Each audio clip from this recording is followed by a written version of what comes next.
film sucks. Indie film sucks. It's the Indie Film Sucks podcast. Yeah.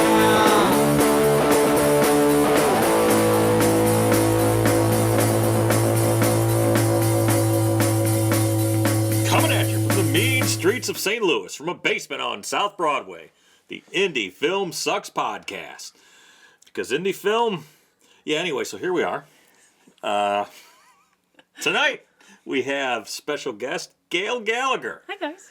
Well, welcome to the show, Gayle. Thank you. I'm really honored to be in the basement. Yeah. Yeah, the basement on South Broadway. Yeah. And, I'm Brock Roberts, and Chris Grega.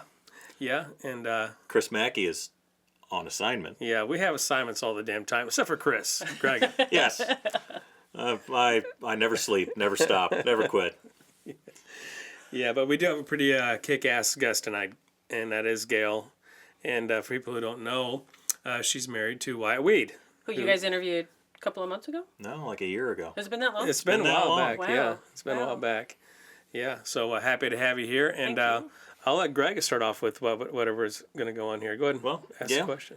I guess the first question is, what is your suck? What is my suck? Okay, so as you guys asked me that a little earlier, just kind of prepped me and said, what is your suck? And so I've been thinking about that. And as a producer, I think one of the things for me that sucks is when somebody comes to me and says, hey, I want to hire you. I've seen the work projects you've done. I like the work you do. And I want to hire you. And so then we start working together. I'm like, okay, so here's how this should go. This is how we do things. Me. And they're like, yeah, I don't want to do it that way. I'm like, yeah, but you hired me because you've seen what I've done and what works well. Yeah, no, I think I'm going to do it this way. And then their project sucks. But it's like, look, you hired me for a reason. Let's do that. So anyway, I don't know how much of it's ego or how much of it's frustration then, because I know that if you're doing things a certain way, they work. And then this person who doesn't know what they're doing starts doing it and it doesn't work. And it's just frustrating. It's like, come on, if we would have just done it this way. So. Yeah, that's frustrating in any line of business, but Yeah. especially one as technical as making indie film or commercials commercials film, or industrial anything film. related to video production of any form. Yeah. Well, and, the fact that it's money.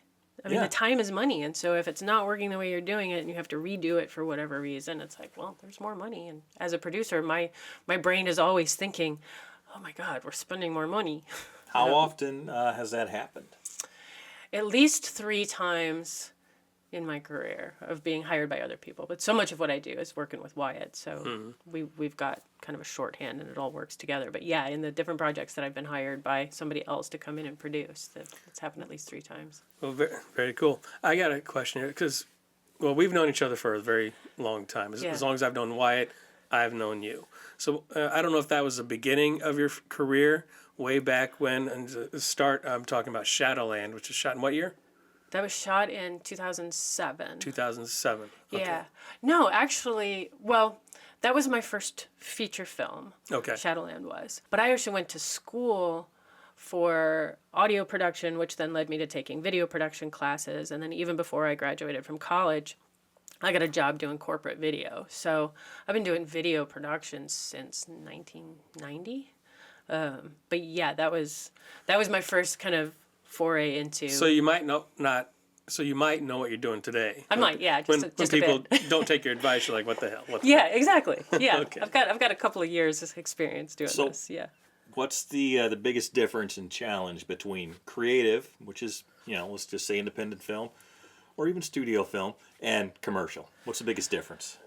Commercial, as in like doing an actual commercial, or commercial like in the corporate stuff that I tend to do day to day? Because there's one of the frustrations with some of the commercials that I've been hired to do is that being used to working in indie film, being used to, okay, we've got this much money, how much mileage can we get out of this much money?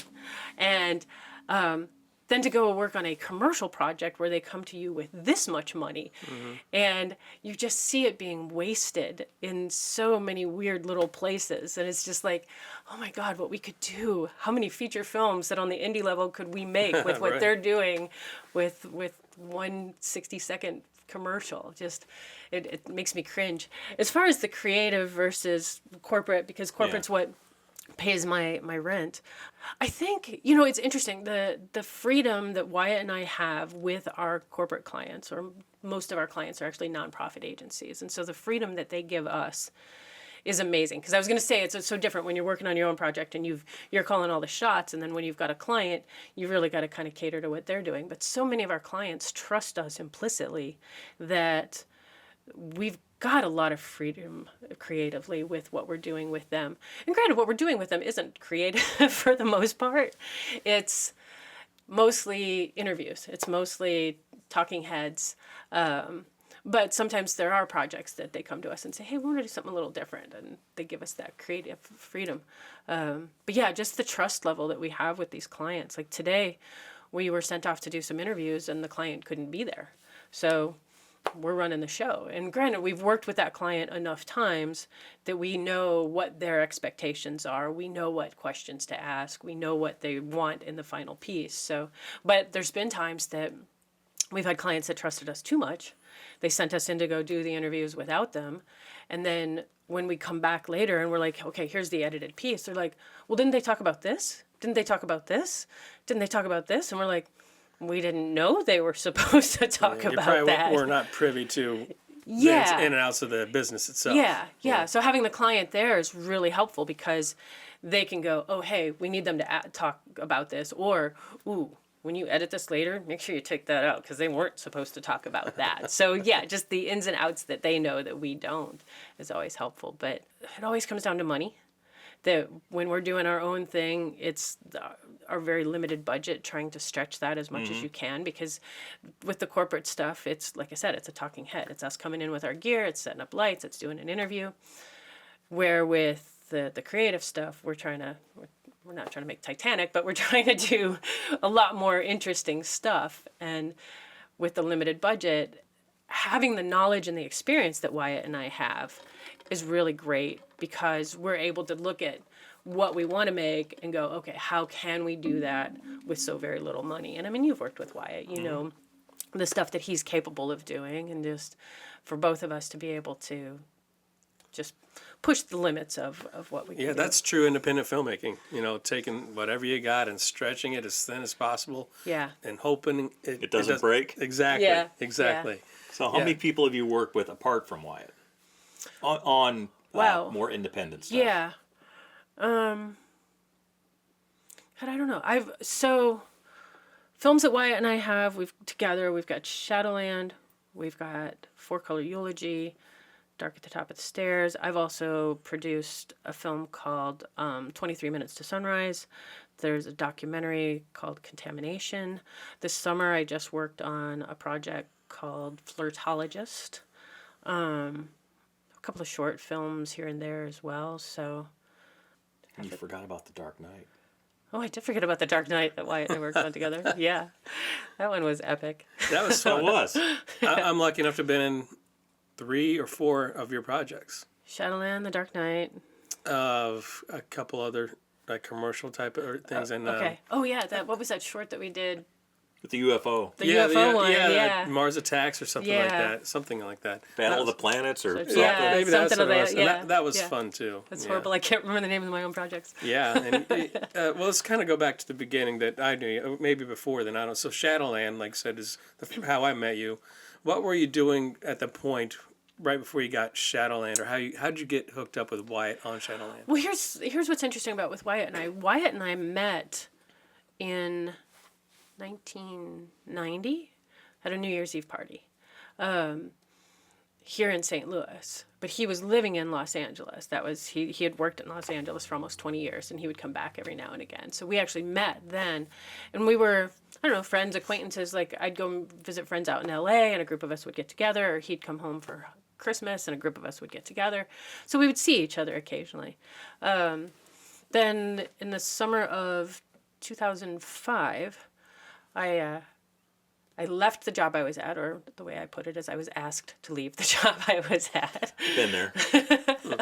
So I had some free time, and I saw a posting somewhere about a short film that was being shot. And Wyatt's name was on it. I'm like, how many Wyatt Weeds can there be? And so I called the number and I said, hey, I don't know if you remember me. I don't know if this is who I think it is, but I'm available if you need any help working on this project. So that was a short film called Timeline. And we ended up shooting that the summer of 2005. And being unemployed, I was telling you earlier that my plan was I don't want to go back to the corporate world. I don't want to go work for somebody else. And I had a little bit of a nest egg. And so I gave myself a year to see if I could make it without having to go get a job, get a real job. Right. And so I was doing freelance graphic design, and I wasn't used to working by myself. I wasn't used to working just sitting in my apartment. And Wyatt at that time then was staying in a friend of ours' basement, and he was editing Timeline. So I call him up and I'm like, hey, can I come over and just bring my laptop and work while you're working? And just to be around somebody else and to be around somebody else who is creative too. Because if I was doing a logo for a client and I had somebody that I could go, hey, what's wrong with this logo? Why doesn't this feel quite right? That was just kind of good. On the flip side of that, he told me that it was also a test to see if I was actually just going to come over and do my work or if I was going to be there and bug him the whole time that I was there. So, yeah, so even though we'd known each other since 1990, our reacquaintance happened in 2005, and then working together on Timeline just kind of opened the door to us doing production together. And let's be honest. Wyatt is a handsome man with handsome hair. Yes, he is. Yes, he is. And it's funny because when we met back in 1990, I was really quite the wallflower. I was quite shy. And, you know, here's this guy. At the time, he had this long flowing hair. I don't know if you've ever seen pictures of him with his longer hair. But so I was kind of in awe, but it was like, oh, yeah, that guy's just way out of my league. And then in 2005, when we met, both of us were kind of like, oh, well, hello. And so there was definitely a spark that happened right there upon that reacquainting. Seems to have worked out. Yeah. We noticed it on Shadowland when nobody knew. They're supposed to know, you know, but everybody kind of knew. You know, it's funny because after we wrapped with Shadowland and Wyatt said, you know, hey, let's not tell everybody that we're dating.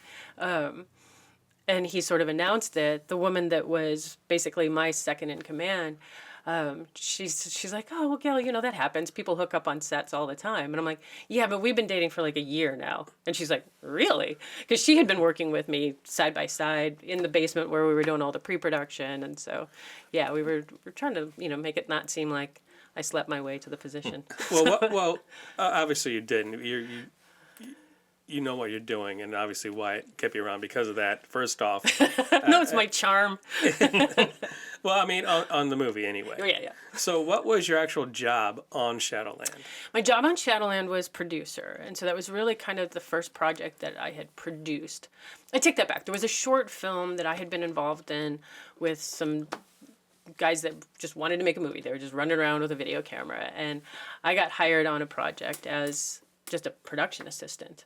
And I'm seeing how kind of unorganized things are, and I started bringing things to set that was like, I created what I call my magic silver box. And I just went to literally Dollar General and started walking up and down the aisles going, oh, Sharpies, that might be helpful. Oh, paper clips, that might be helpful. And just made this box of all of this stuff that just you might happen to need on set. And so whenever somebody would be like, oh, hey, does anybody have a safety pin? I'm like, yeah, I got that. And so I went from being just a PA on that project to, I think ultimately I ended up with a associate producer credit. We've talked about something like this all the time. It happens on our sets too. You get somebody, because most people are kind of turds. They wash out in a day or two, right? Yeah. But every now and then you get that special someone like you who steps up the game and makes the project better because you're there. Yeah. And you just kind of, that's just natural for you. You know, it's interesting because before I was producing, I had been training to be a film producer without even knowing that was what was going on. For years, I lived on Main Street in St. Charles, and to get to my apartment, you literally had to go into this 6-foot wide dank alley. And my neighbors and I would have these epic parties in this 6-foot wide alley. And they would be these theme parties that 100 people would come dressed up in costume, and we would have these elaborate decorations. And then that kind of led to that same group of friends having fundraising parties. My brother was diagnosed with multiple sclerosis. And so we would have this fundraising party for MS. And we had it at a bar across the street. And it was a Hollywood themed party. So it was Oscar night. And to get into the party, you had to go through the limousine that was parked out front and step onto the red carpet to the paparazzi. And your name was on the list. And Cool. so just all this fun stuff. Yeah. Yeah. So that was a 10-year thing that we did. And what I didn't realize that was by organizing these events, I was practicing to be a film producer. Because like on a film, you had to know how many people are going to be there. When are they supposed to be there? What kind of food do you need? Do you need decorations or props? And yeah, it was just all of this stuff that I was honing the producer skills without knowing it. So even though Shadowland was like my first feature, and I say that it was a heck of a lot more work than I even assumed it would be going Yes. in. And had I known how much work it was going to be, I probably would have been terrified. I would have done it anyway, but I would have been terrified. Sure. And the sheer lack of sleep that you get when you're on a project, I was not expecting that at all. On Shadowland, as a producer then, it was kind of all that stuff. It was what I refer to as being the mother hen. It was like, okay, who needs to be there? What day do they need to be there? What time do they need to be there? Just Yeah, all we the know if there's a details. problem, who to talk to on the set. Well, what you're talking about is what separates the wheat from the chaff, right? Because everyone is like, oh, I want to be in a movie. Making movies is so much fun. I've heard that so many times. Oh, you must have so much fun.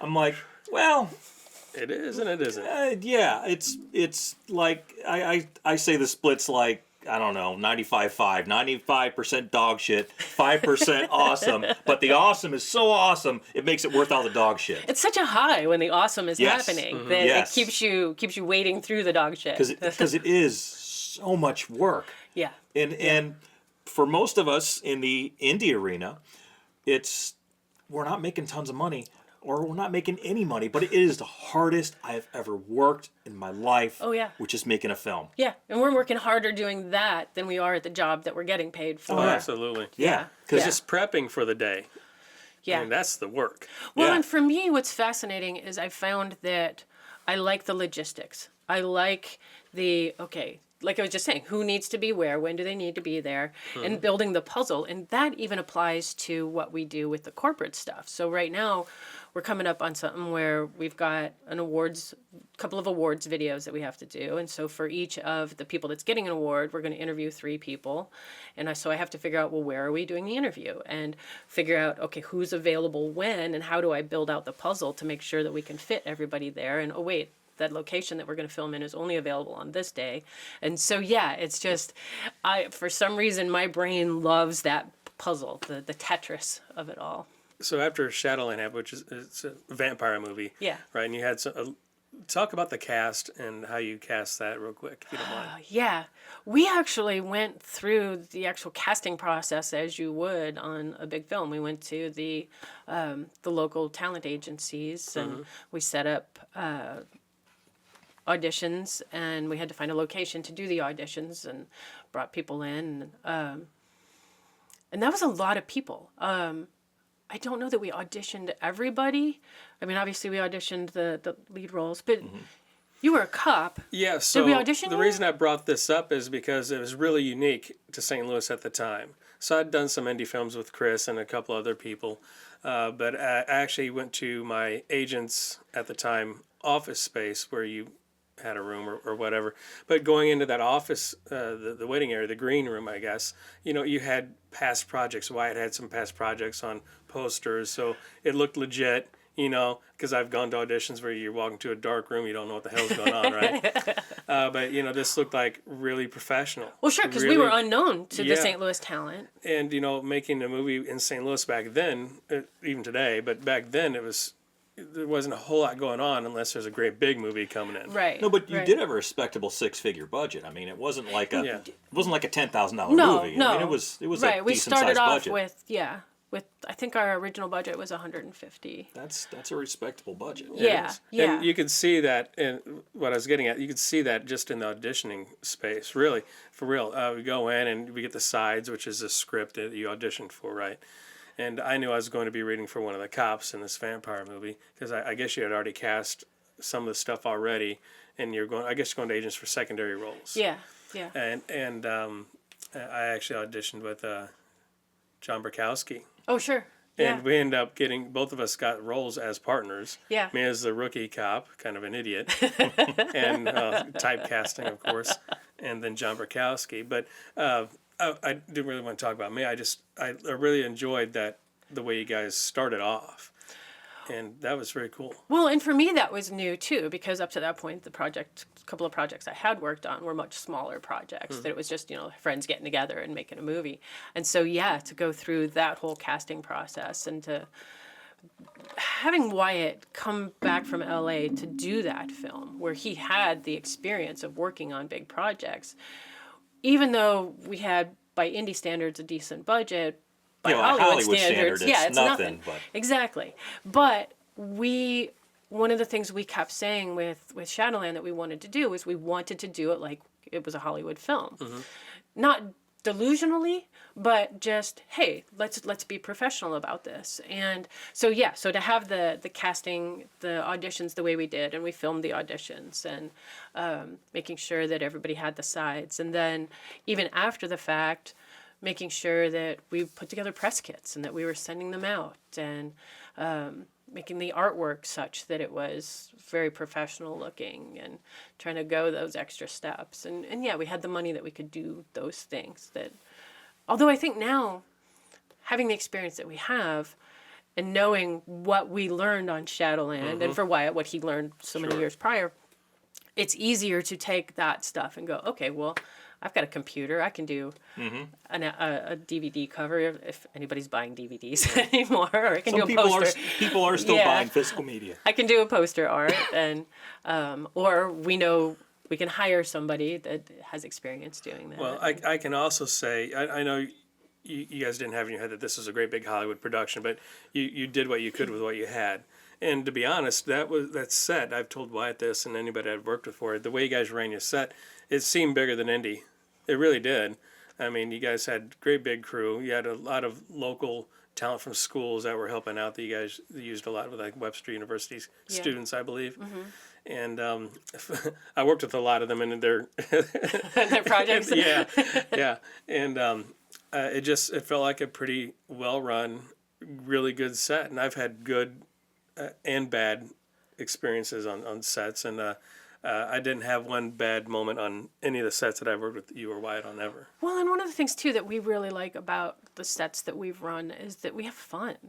It's like if it stops being fun, then why are we putting this kind of energy and this kind of work into something? So yeah, as long as it's fun, we'll do it. But there's been times on set that, you've got that one crew member that just makes you have to be an asshole. Yeah. And I'm like, asshole is not my go-to, And so if somebody pushes me that far, I feel horrible, but I'm also like, I'm not going to let you make me do this every day. So I've had to have the confrontations with different crew members and pull them aside and go, hey, look, you can't be doing this. And yeah, you can't be selfish. Yeah. There's too many people on this set, and if you're dragging everybody down, you're just sabotaging yourself and everybody around you. Yeah. Have you ever had that conversation with a cast member? As a producer, I am not on set like the director is or the assistant director is. I'm usually kind of behind the scenes. So I'm not interacting with the cast as much. So off the top of my head, I can't think of a time that I've had to call out an actor on anything. Well, you cast pretty well anyway, you guys. Yeah. There was a project that I worked on where I kind of went off on a couple of the crew members, and it was a smaller project.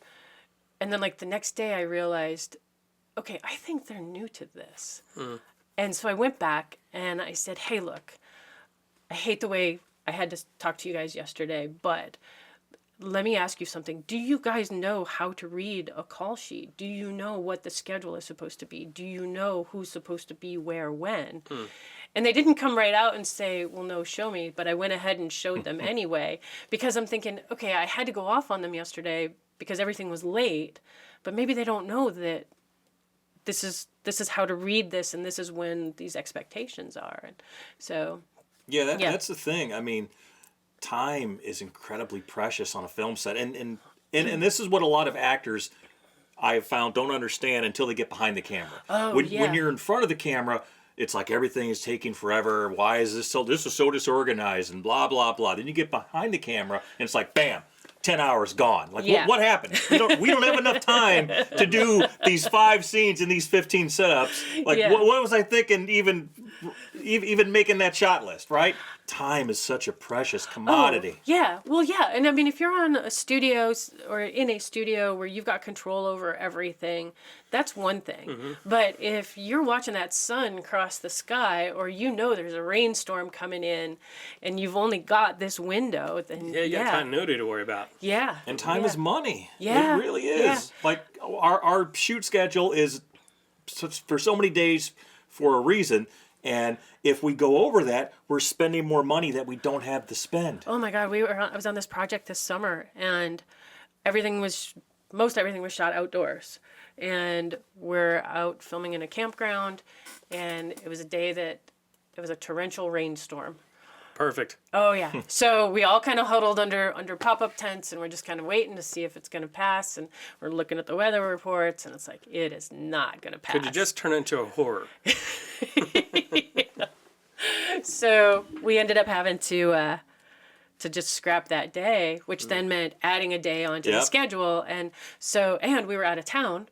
So here's a powwow in the hotel trying to figure out how do we rearrange the schedule, because half of our cast was leaving on a day. Because that's always what happens. And the sound guy's like, well, I can't do this day because I've got a gig. I booked something the next day. And then, that's such a horrible, horrible feeling. Oh, yeah. Yeah. The director, who was a first-time director, she wasn't quite in tears, but she was definitely curled up in a little ball going, oh, my God, what are we going to do? Well, before we move on to many other projects, I just want to wrap up Shadowland real quick, because that was a pretty epic film. And you guys did the Hollywood red carpet for it and everything when you did the premiere in St. Louis and everything, and that was a great time. What were your plans after the film? What were your plans to do, and what actually happened, or did you just go through all the plan steps? Well, obviously the plan was to get it out into the world. We started off with festivals, and Wyatt and I were just talking about this recently, trying to figure out how many festivals did we submit to and how many did we get into. And he seemed to think we got into most of the ones that we submitted to, but I know that's not true because I've got a list somewhere of the ones that had the black line through them. But because Carlos, who was one of our leads, he was the vampire, because he's from Venezuela, he was helping us to try and get some international coverage as well. So we hit festivals around the world, which was really kind of cool. It wasn't just local festivals. I know we were in Greece, we were in England, we were in Ireland, a couple of South American countries. So because Carlos was in it and because we were pushing that, we also then made sure that we had subtitling that was in Spanish for the film. I think we also subtitled it in French, and I don't know why, but I think just, hey, why not? wider audience. And then we went through the process of trying to find a distributor, and that's at the time, so this was nearly 20 years ago, the whole process of, you get a sales agent who gets you a sales rep, who then gets you a distribution company who does this. More chunks of your property. Absolutely, because here's the money you got That's in. right. Well, they're taking a piece, and they're taking a piece, and they're taking a piece, and they're taking a piece. It's compounding. Yes, yeah. And we ended up connecting with some guys that had been sales reps for some studios, which was great, and they'd started their own thing. But they said, hey, for this portion of it, we recommend you guys talk to these guys. And so these were sort of our sales reps, and they hooked us up with these guys. Well, we didn't have a great vibe from these guys. But we also didn't know how to do it completely ourselves, so we went with these guys. And they were supposed to be doing our billing and collecting, and they collected a lot of money for us. Get out of here. But they didn't give us any of it, so sound familiar? Yeah. Wow, I know that song. Yeah. So we called that tuition. That was definitely a learning lesson. It's a good way to put it, though. Yeah. I mean, it was expensive tuition, but it's heartbreaking tuition. Yeah. But at the moment, Shadowland is still available on Amazon and it's streaming. And I'm actually getting ready to kind of do a reboost of Good, I hope you do. some of our films and see if we can't get them out on some of the more It's kind of our different plan. platforms. Yeah. What are you guys looking at? Do you know, as far as how to get it out there? We're probably going to take the Film Hub or something That's- similar route. Yeah, that's what we're looking at. For, I mean, and we're talking to a distributor for Red Knight, and if everything lines up for everybody, then we'll probably pull the trigger because the term is so short, oh, sure. and there's a small P&A cap. So Yeah, pretty much everything we're looking at having this could possibly work out. I mean, we've looked. Contracts are kind of the same everywhere, and we just weren't happy with what we were getting from. they all all these want distributors. 10 years, Yeah, and one wanted 6,000 up front. they wanted money from you. They wanted money from us. Ooh, yeah. yeah, no. Yeah, no. You Which is a great business model, right? If you get 10 suckers, To pay you $6,000. pay you do put- $6,000 a month. They do put their movies out. Sure, Okay. I've seen them. Yeah. sure, but it But yeah, But there's a but. there's Yeah. a but, man. Anyway, I'm not gonna obviously name any names, but all you got to do is bring in 10 new films a month. That's $60K a month. yeah. That you've already made money, Even if you don't sell it. even if you don't sell That's the right. damn thing. Yeah, yeah. No, I'd much rather be the other way. That I understand that if they're putting advertising out in the world and they're paying some of that, that Yeah. okay, that they're going to take a portion of that before I start seeing mine. But yeah, for me to pay up front, that's no. So that was not great, but jury's still out. We'll see what happens. Okay. So if we're not thoroughly happy with the contract, then it's going to an aggregator, and that's fine. Yeah, for us, I mean, jumping forward to present tense with Dark at the Top of the Stairs, we're gonna look at Film Hub and Yeah. see if we can't get it out there because we had such a low budget for that one that we've already recouped half of it just in the one screening that we've had. Yeah. So Well, how do you want to go and talk about Dark at the Top of the Stairs? Sure. I mean, I know there's a 20-year difference between Shadowland. I don't know you've done other stuff, or you can go back to one of your other films well, after. it's been interesting the process or the levels of the film. So like you were talking about, we had over $100,000 to make Shadowland because we had an angel investor. Yeah. And then the next bigger film that we did was Four Color Eulogy, which we ended up doing an Indiegogo and Kickstarter, and so we had $15,000 to do that one. Did you guys make the goal?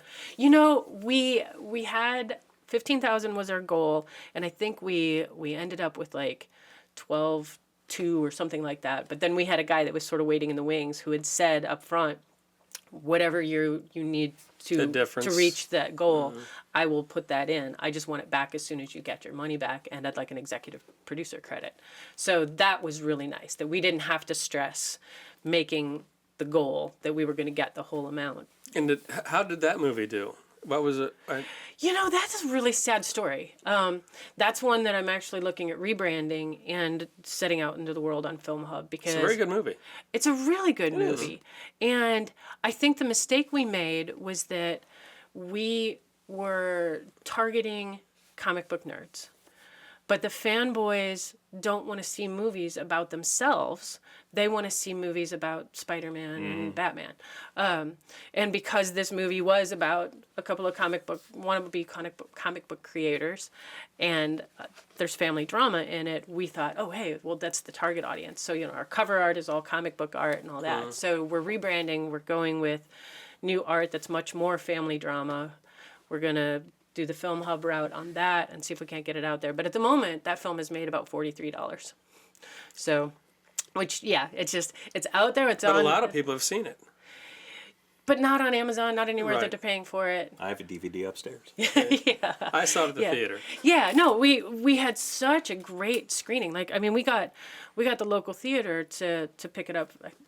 It was a You did a run. Marcus. It was a Yeah. Marcus theater that picked us up for a week. That's where I saw it. So we had our big premiere, but then during that whole week there was at least one or two people from the cast that would do Q&A afterwards, and we had good screenings for the entire week.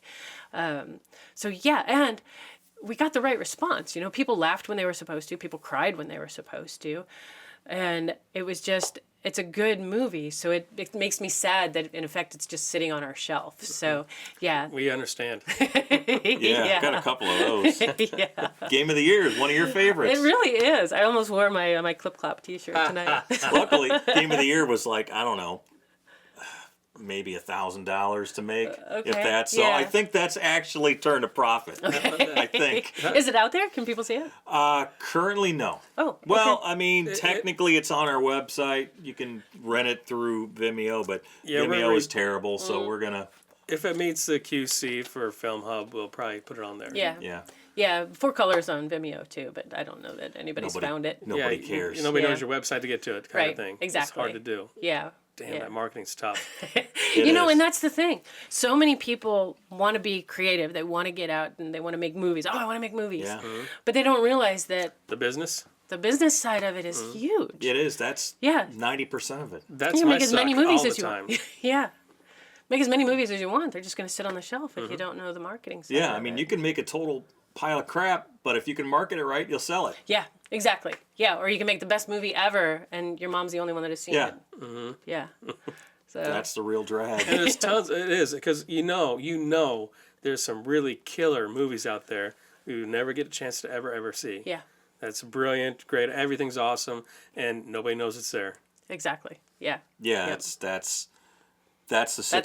$64,000 question. That's the suck right there. Is how do you break through the white noise? Mm-hmm. Because if you can't do that, all your other efforts are pretty much in vain. Right. You know, it's interesting that we're talking about this because right now I'm kind of working on some marketing for another. I've got a couple of e-commerce websites that I do T-shirt designs and stuff, and I'm learning more about how to drive traffic, how to let people know that you're out there. That's the thing. And I'm like, why am I not doing that with the film stuff as well? So yeah, thank you. I'm going to take what I'm learning this Yeah. month and translate it to the films. Yeah. So after 4Color, Yeah. what happened? What was your next thing? What was the next thing? I think it must have, well, with Pirate Pictures, with Wyatt, it would have been The Dark Knight Returns. Yeah, talk about that real quick because that was really cool. You got a really great response with that. That film. one, yeah. And what was nice about that film was that we didn't have the constrictions of time. So it's a fan film. It's a Batman fan film. Go see it. It's cool. Yeah, it's really it is yeah. really good. It's available on YouTube. The Dark Knight Returns, an epic fan film. That one's available for free It's because been viewed like a million. more than a something million. times. Yeah, we hit 1 million within the first year, so Nice. that was pretty cool. But what was interesting about that project was that we had just finished 4Color. We had all the equipment, and Wyatt was like, "Okay, we know that we can make a film for very little money, and 15,000 isn't anything to sneeze at." But he's like, and he had always wanted to do the Dark Knight Returns ever since he had read the Frank Miller comic book 30 years prior. He's like, "Oh my God, that would make such a good movie." And if you look at all the Batman films that have been made over time, if anybody's familiar with the comic book, the graphic novel, there's been things that have been cherry picked out of the comic book, and Wyatt's like, we need to just make that as a movie. And by this time, Wyatt was in his early 50s, and he's like, wait a minute, I could play a retired Batman now, where when he'd read it 30 years earlier, there was no way he would be the guy. So yeah, so he cast himself, and it was interesting because it was just the first book of the full graphic novel, and he wrote the script. I want to sometime go through and screen grab different scenes out of our movie and compare them side by side to the actual frames of the comic book, because he's really pretty true to the imagery in the comic book. But because we had no budget, and because we're not allowed to raise money for a fan film, because we don't own the intellectual property, nobody's allowed to make any money on it. So we had to find people that were willing to work for free. We had to find locations that were willing to donate the space to us. It still fed us well. We did, didn't we? I think that and the costumes, I think, was where the money went that we spent. And I honestly can't remember what the budget on that was, but I don't think it was much more than $2,000. And that was over the course of, and Wyatt knows these numbers better than I do, but I think it took us 1.5 years to shoot that. But it was a weekend here, a single day here. It was all, okay, who's off work, who can work work on this weekend, and when can we get this group of people together? And I think one of the scenes you were in was one of the most epic locations that I've ever filmed in, and that was we filmed in an abandoned mall, and that was amazing. And I was just gonna say too that I think St. Louis is amazing for this, that because we're not Hollywood, because not every person knows that, oh hey, I should be charging for a location. And don't tell anyone. No, you're Don't not supposed say to charge for locations. Yeah. But the fact that this mall just basically tossed us the keys and said, great, bring them back on Tuesday, and let us have the run of this entire mall was just crazy. It is. They charged us. Yeah. They The did. year before. It was. I was going to say Really? the year before, because what we needed for Sound of Nothing was a long hallway for Okay. the opening of the film. Okay. And you think, oh, it's an easy fix, a long. No, it's got to be like an access corridor, right? Right. And so we were looking at all these different places to find a long hallway, and then I realized, oh, Crestwood Mall, they're defunct. I bet they have hallways behind all the behind the shops? stores, which Okay. of course they did. Yeah. So we used that, but they charged us like $1,000, and we had like a finite amount of time we had to be there. 5 hours, I think we had. Something like Wow. that. Wow. And Maybe because a year later they were just like, it's getting torn down in a was, month. We yeah. don't care. it was a year later. I remember being so jealous, like, son of a bitch. They got in there for nothing. Yeah, their location was pretty damn vast. It was Yeah. big. Oh yeah, we were in the middle of the mall. Yeah, it's like an atrium area. Yeah. It's pretty Yeah. killer. And you It was- guys dressed it really good. And one thing I should also say, and that is, so at this time I'd worked with you guys maybe 3 times. And I'm starting to notice, kind of like Greg is, using the same crew, same cast. You guys are doing the same thing. Can you talk about that a little bit? I think it's fascinating in St. Louis that you've got sort of these, I don't know, pods of filmmakers There are. that I don't think we compete with each other, but I think when you find the people that work well together, that understand how you work and want to work that way, that, yeah, you keep bringing the same people on. And I think Yeah. the same thing happens in Hollywood, that you've got yeah. the directors that bring on absolutely. their same crews, and I think it makes things go faster. You get that shorthand going. Yeah. And now what I've noticed, like you just brought up, we're not competing against each other. In fact, we've all helped each other out Yeah.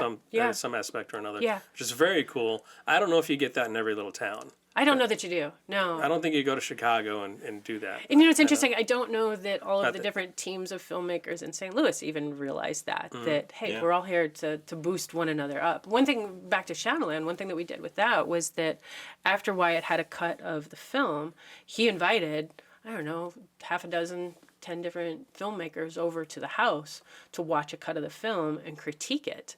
And that was, I thought, brave and just really cool, because here Wyatt's saying, okay, you guys are filmmakers. I trust you. I know that even if you're going to be critical of my film, it's only to help me make it a better film.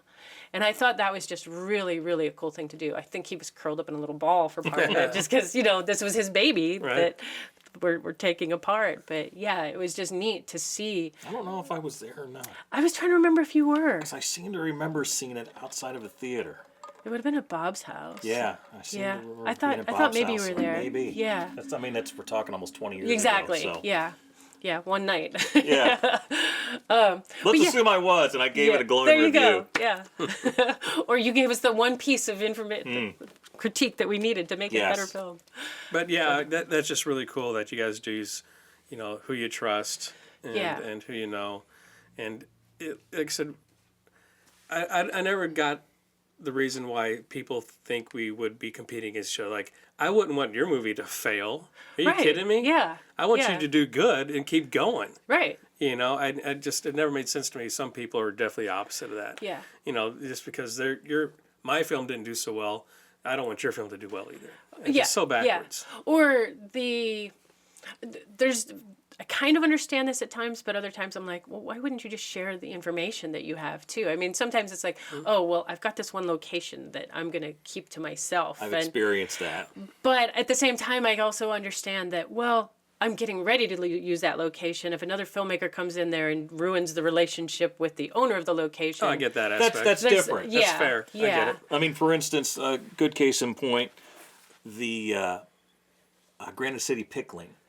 Yeah, we basically followed you around then, didn't we? I mean, if we filmed at the mall after you filmed there, and we filmed at that warehouse after you filmed there. Following us around completely. Yeah, we're just like, all right, where's Chris filming? That's an epic location. Yeah, because that was for Gabe Sheets' first short. Yeah, Fugue. Yeah, and because Wyatt hit me up, it's like, hey, where did you shoot that big warehouse? Like, oh, it's Granite City Pickling. They easy to work with, and it was only like $200. So, I don't know if my name will help you or hurt you, but go for it.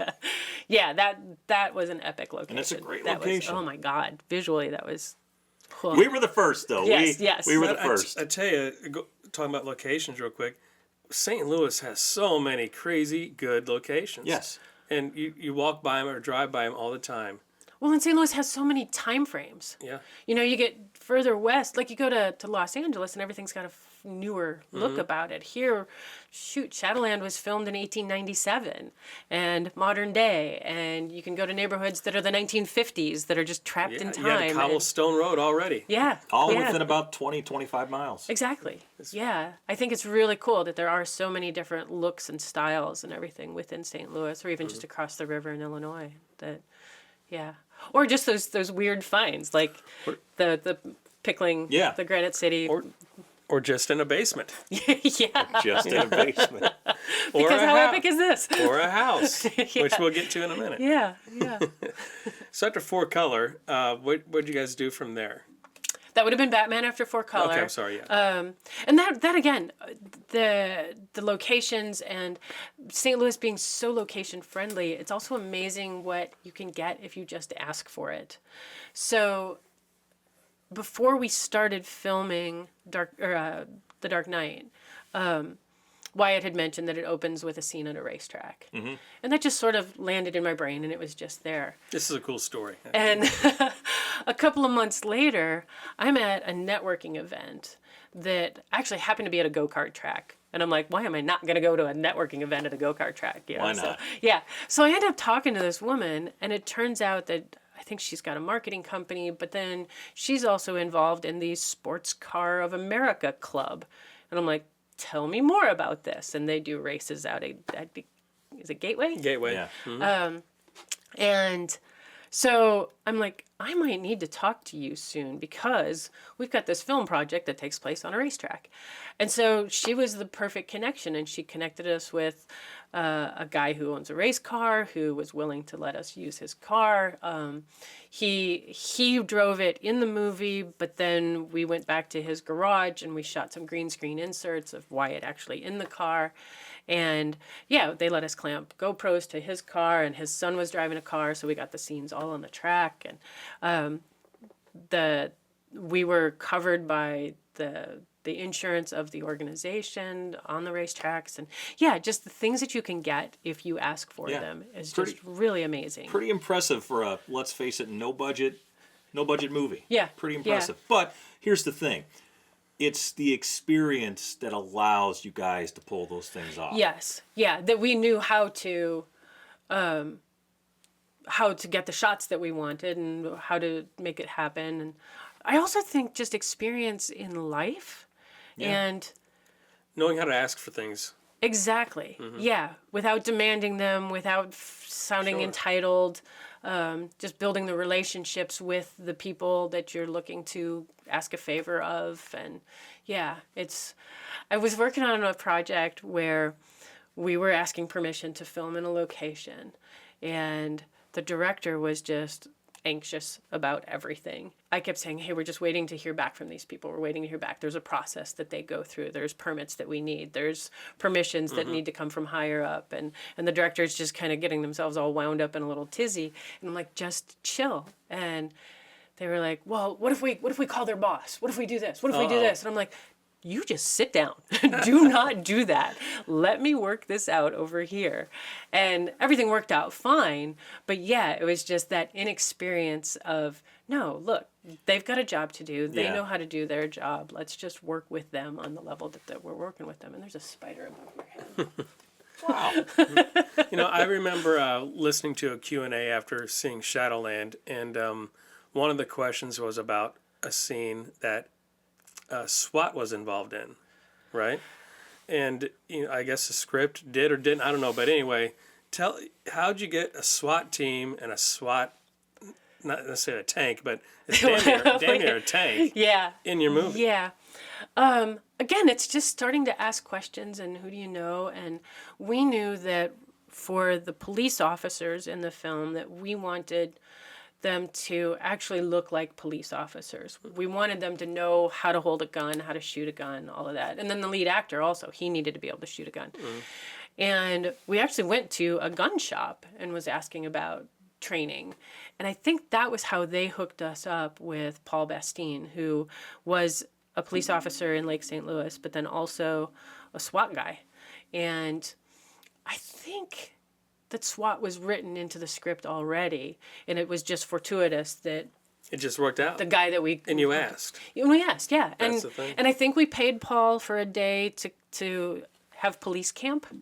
And were you there for that? Did you go to the police training? It was like in a hotel conference No, room. but I already knew how to shoot. Okay, so he taught all of our actors how to hold a gun and what you would say and positioning, and he also went through our script and told Wyatt, okay, you wouldn't do this, we would do it like this. Bonus. Or you wouldn't do this, or this is what this would mean, or this is what you would say. He made it more authentic for you guys. Yeah, yeah. And then I think we had somebody bail. Like somebody wasn't able to come out on the day that we were shooting the SWAT stuff.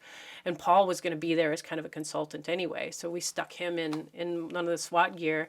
And so he was on camera. And it's so funny because we had SWAT jumpsuits that we had planned for whatever actors. And Paul is a much taller guy than that. So there's like a white gap between his boot and his pant leg, and I think we actually put black gaff tape around his ankles just so it looked like he was wearing black socks or something. Funny. But yeah, just those extra steps, those things. So it's not this is how police talk, and I know that because I saw it in a movie, but that director saw it in something else, and that director, that game of It gets telephone. convoluted. Yeah. So for us to have had the opportunity to have an actual police officer training our actors, and I think we made everybody a little gift certificate or little certificates to Oh, cool. police Nice. training, and then he actually took Jason Contini out, and we went target shooting just so Jason could get an actual feel for how to shoot a gun and how it feels, and those extra steps that we took on Shadowland. Yeah, and it just goes back to asking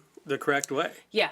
I mean, we've been lucky, fortunate ourselves, the locations we get, just knowing somebody and not being a dick about it. Just treat them with respect.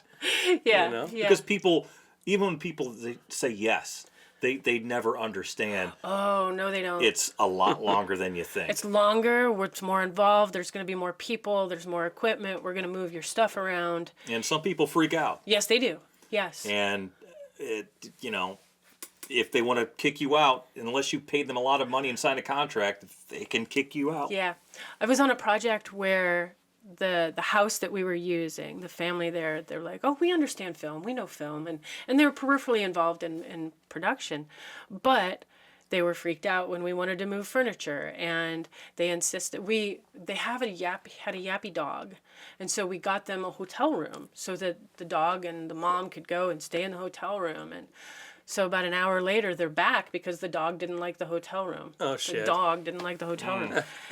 And so that dog barks every time the doorbell rings. And the scene, of course, was somebody coming to the door and ringing the doorbell.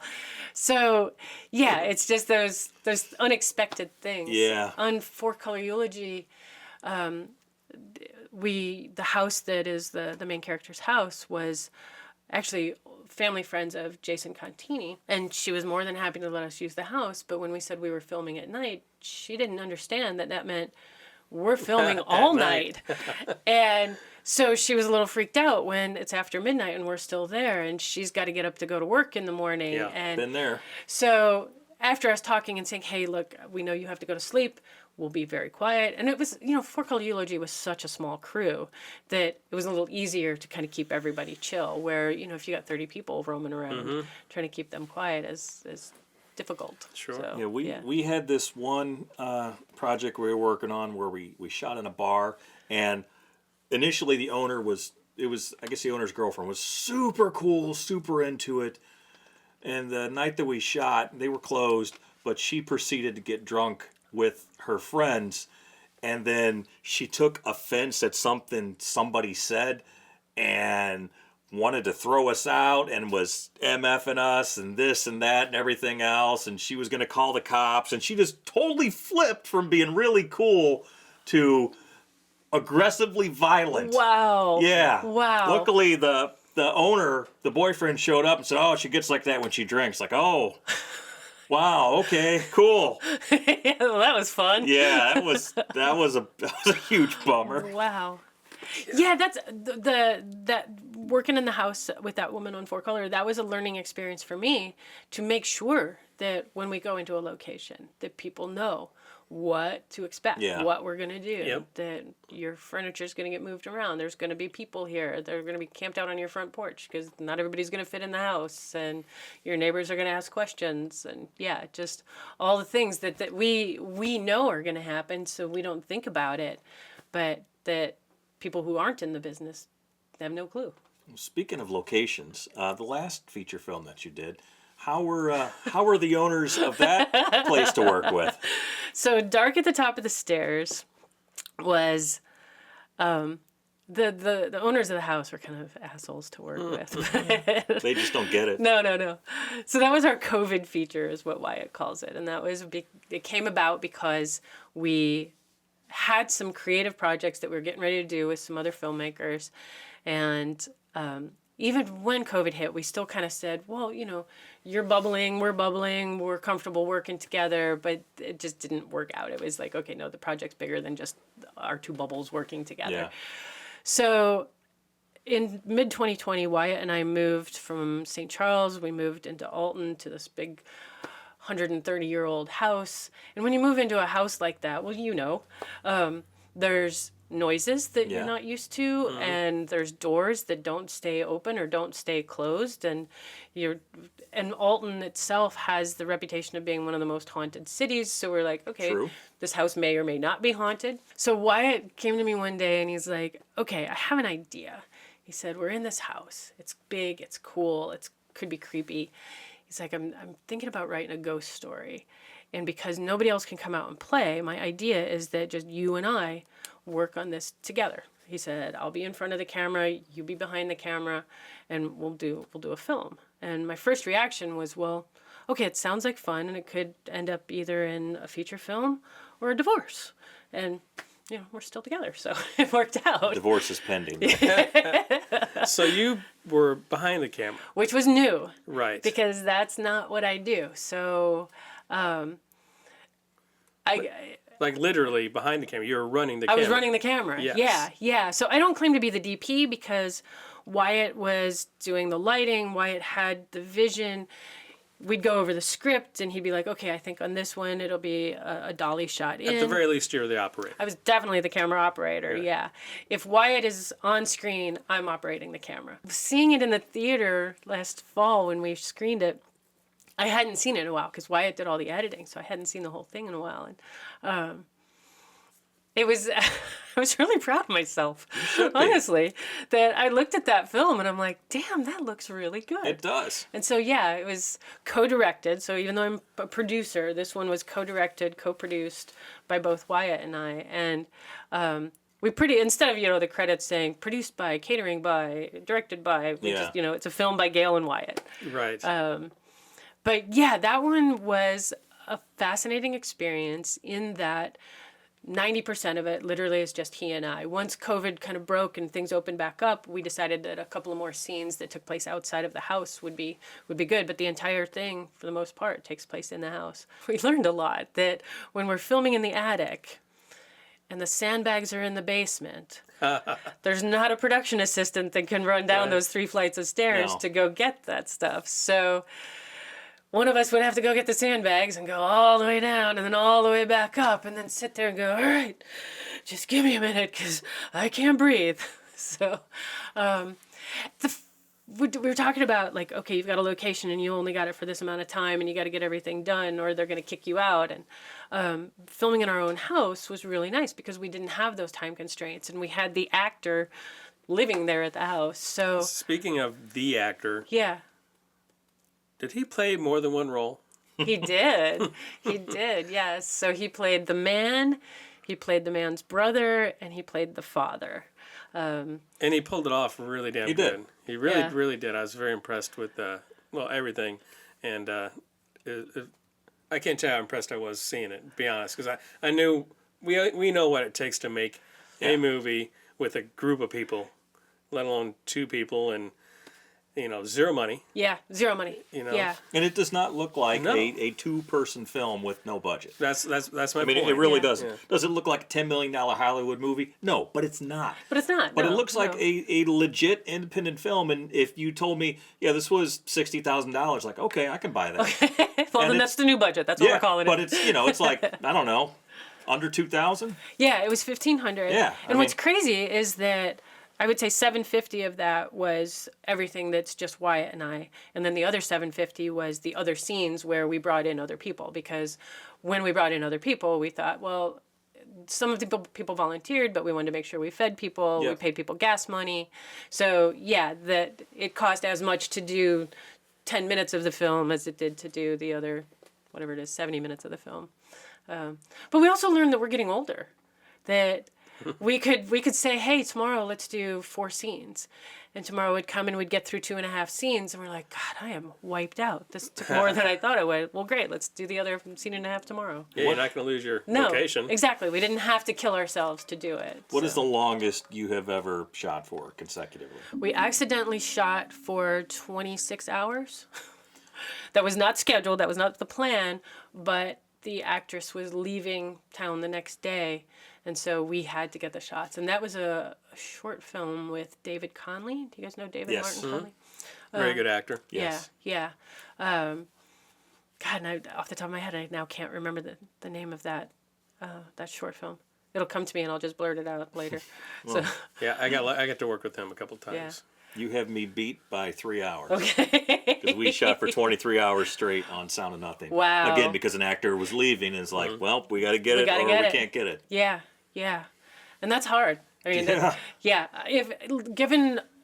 If it were up to me, I would never schedule something where somebody is leaving town No. right after. Like I said on that project I worked over the summer when we got the rain day, we were scrambling because we had 4 or 5 people that were leaving hours after we wrapped. Yeah, and then you're trying to do abstract math to make this work. Like, well, if on a Tuesday at 8 a.m. we can, all this kind Yeah. of crazy stuff, which almost never seems to work. Right, exactly. Yeah. So it's the logistics. That's a good thing I like that stuff. but no, I would always give myself the buffer that, even if you have to pay, if you've gotten somebody that came in from out of town, if you have to pay them an extra day Yep. just to hang in a hotel room or go sightsee, just so you've got that little bit of a cushion. But that's another thing. You've brought people in from out of town for Yeah. projects, yeah. That was another thing on the project that we did over the summer that I was opposed to, but it all worked out really well, was that the directors brought in, I think 4 or 5 of the lead talent, all from out of town. And for a short film, that just seemed like it was excessive expense-wise. Yeah. Yeah. Where, again, my brain is working on the budget the whole time. Yeah, where's the back end? How you get that back end back? Yeah, Yeah. because we had Yeah. an issue. This is back on Sound of Nothing. We were going to bring in some actors from LA. We're going to pay them, X amount of money, and then Brock and I were finally like, well, these are good actors, but they're not names. So Yeah. why are we paying this money when there are equally good actors in St. Louis? Yeah, you just gotta equally find good. 'em. Yeah. Yeah. And there's plenty here. There is a deep pool of talent that I would say there's probably 3, 4, 5 filmmakers who, if we don't exactly collaborate, we kind of work together, and we've all used some of the same actors. And, Oh, yeah. And I was just having this conversation with my girlfriend not too long ago. Like, why do you keep using the same people? It's like, because you know them and you trust them and you know they're going to deliver. Exactly. Yeah. Well, again, Hollywood does that. Yeah. I mean, look at what Quentin Tarantino and the pool of people he's with. Yeah. And yeah. Yeah, and like Wyatt and I will go see films at the St. Louis Filmmakers Showcase basically as a way of auditioning. Sure. It's like we can go and watch 6 films and go, oh, keep an eye on this actor, keep an eye Yeah. on this person. And same with oh my God, who lit this? This is amazing, or who shot that? And yeah, you can just really kind of pick the pool of talent. And then the other thing that we've ended up doing a lot, just because working with Jason Contini and his dad, John Contini, their background is theater.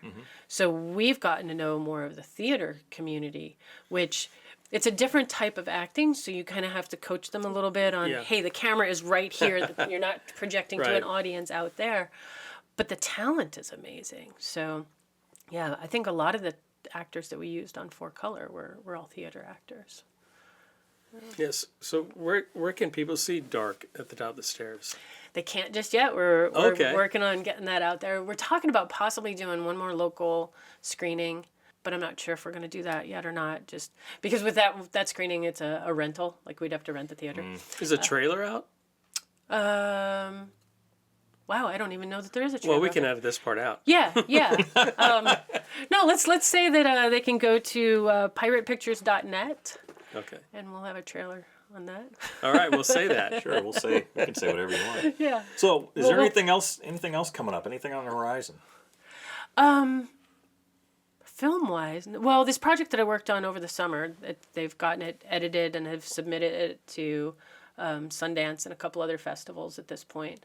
So hopefully Flirtologist will be something that will be out there, but that was producer for hire. Sure. Which is different. It is different. Yeah.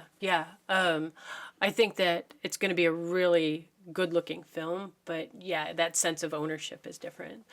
We were toying with an idea of a project that would probably be a couple of years out, just because the budget for it would be, again, back in the hundreds of thousands, and we don't know how to get the money. We don't know. I mean, we got so lucky with Shadowland where we had the investor, but yeah, to go and find the money for a project is tricky. It is tough to get that money. Yeah. So it's harder to get the money back than it is to get it in front. But it is. You don't tell that to the people you're talking to. No, you don't. No, they do need to know that it's a risk. Yeah, it is zero risk. Right. Find somebody who's just willing to. Right. Who needs to have the tax write-off. Yeah. One of the things that Wyatt and I have been talking about is that there's other creative ventures that both he and I have that we are like, okay, well, maybe we could get that out into the world and it will help bring in some money so that we can fund more of the film projects. And one of them is a script that Wyatt wrote years ago that he has made a novelization out of. And so he's dug that back out because it's just been sort of sitting on a shelf. And so he had an actual book editor take a look at it. And so he's now doing the rewrites on it. And so we're hoping that that'll get out into the world. And then I've got the e-commerce stuff that I'm working on with the T-shirts and stuff. So we're going to see if we can boost some of that stuff. And just it keeps the creative juices going when we're not able to do the creative film work. And that's what keeps us all going, is creative film work. Yeah. Well, heck, Gail, we've talked about a lot tonight. This was fun. This was good. Thanks. I'm glad you were able to come out and Thanks join for us. coming out. Absolutely. Thanks for sharing your story. Yeah. But, have me back whenever you want. Absolutely. One of the things we talked about is what we always talk about. You know what that is, Brock? Well, I know Gail talked about some of the highs. The highs. Some of the lows. The lows. And a lot of in-betweens. Of true independent filmmaking. Yes. There we go. Here on the Indie Film Sucks podcast, brought to you by 88mm Productions. Go to where? piratepictures.net. Yes. And look at all their stuff. You know, we're on the social, whatever, Facebook, Twitter. Well, is it Twitter? It's not Twitter. X. Instagram, whatever crappy thing is out there. We're there, and you can ignore it. How do we find you on those? Is it just... It's Indie Film Sucks. Indie Film Sucks? Yes, at Indie Film Sucks, or Indie Film Sucks Facebook, or whatever the hell it is. Okay. Indie Film Sucks on YouTube. That's the real deal. Yeah, or 88mmfilms.com. Or that too. There you go. All right. Well, good night, good luck, and thank you very much. Thank you. All right, go see everything they put out. Indie film sucks. Indie film sucks. It's the Indie Film Sucks podcast. Yeah.